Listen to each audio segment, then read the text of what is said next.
साथीहरुको तपाईहरुलाई आजमा एकदम अर्गानिक पानी भरेर ल्याउन गइरहेको छु तर चिप्लो रहेछ यार तिलक सर के गरी जानु भयो तपाईँ अघि लड्किनु वाला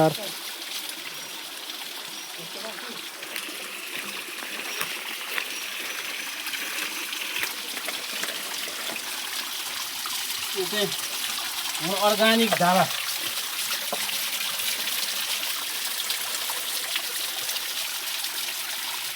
चिसो नेपाली फ्रिजको पानी भर्न गइरहेका छौँ आज हामी त्यो ठाउँको नाउँ चाहिँ यो के भन्छ सर यहाँ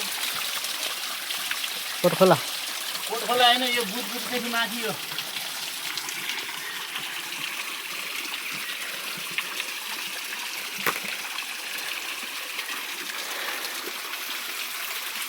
यो हरियो बोतलको चाहिँ हामी खाउँला त्यो रातो बोतलको चाहिँ यो ट्रिपल छहारी होटलको दाइलाई लिदिने हो जसरी पनि उहाँले अर्गानिक पानी लिएर आउनु भाइ भन्नुभएको छ आज बुद्धबुद्धीको जङ्गलबाट त्यही भएर हामीले भिडियो बनाइरहेको छौँ